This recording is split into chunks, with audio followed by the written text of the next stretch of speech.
तो मेरा सवाल यह है कि क्या आप इन्फिनिट रिग्रेस ऑफ कॉजेस को लॉजिकल फैलेसी मानते हैं या नहीं मानते? हाँ यान।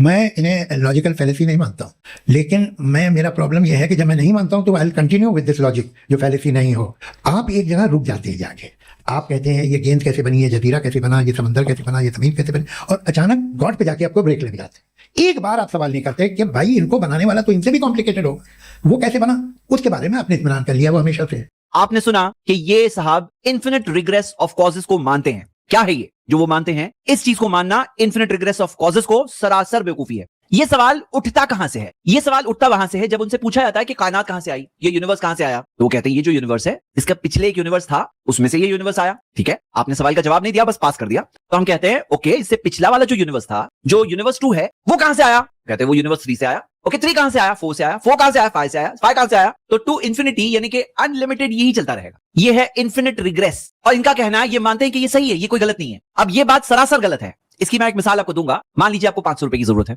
और 500 रुपए आप एक पर्सन से मांगते हैं और वो कहते हैं नहीं मेरे पास भी नहीं है, मैं अगले शख्स से मांगूंगा और मांग करके आपको देता हूं। अब जब वो अगले से मांगते हैं तो अगले के पास भी 500 रुपए नहीं है। तीसरा कहता है, ऐसा करते हैं कि मैं चौथे से मांग कर आपको दूंगा। वो चौथे से मांगते हैं, चौथे के पास भी 500 रुपए नहीं है। अब सवाल यह है कि ऐसा अगर इन्फिनिटली चलता रहेगा तो आपको 500 रुपए मिलेंगे? नहीं मिलेंगे? नहीं मिलेंगे ना। और अगर मिल गए तो मतलब किसी ना किसी के पास था, इसीलिए तो मिले ना। अगर सब मांगते ही रहेंगे इन्फिनिटली तो आपको 500 रुपए मिलेंगे ही नहीं, आप जहां थे बगैर 500 रुपए के वैसे ही रहेंगे। और अगर मिल गए मतलब किसी ना किसी के पास था तो उसने दिया तो जाके आपको मिले। यहां पे बात यह है कि ये यूनिवर्स ऑलरेडी बन चुका है, यानी कि 500 रुपए जो आपको चाहिए थे, जिस तरह अगर मिल गए, इससे साबित हुआ कि कोई तो है जिसने मांगे बगैर दिया। अब इनका मानना है कि इन्फिनिट तौर पे रिग्रेस चलता रहे तो भी सही है। ये बात बिल्कुल बेवकूफी है। एक और मिसाल लेते हैं समझने के लिए। जैसे आपने डोमिनोज को देखा होगा कि एक डोमिनो गिरता है दूसरे पर, दूसरा गिरता है फिर तीसरे पर, तीसरा गिरता है चौथे पर, तो जाके सब गिरते रहते हैं। लेकिन कोई फर्स्ट मूवर तो चाहिए ना, कोई फर्स्ट मूवर चाहिए जो पहले को गिराए। कोई तो चीज, कोई तो ऐसी शक्ति, ताकत चाहिए जिसने पहले को गिराया, तो जाके आगे के गिरते रहेंगे। तो ये इन्फिनिट रिग्रेस अगर चले और अगर हमेशा के लिए लामहदूद जाए तो ये एक फैलेसी है, यानी कि एक गलत बात है। और ये चीज इस बात की तरफ प्रूफ देती है कि अगर सब क्रिएटेड बीइंग, कायनात 1 2 3 4 इन्फिनिटली चलता रहेगा तो कायनात बनेगी नहीं।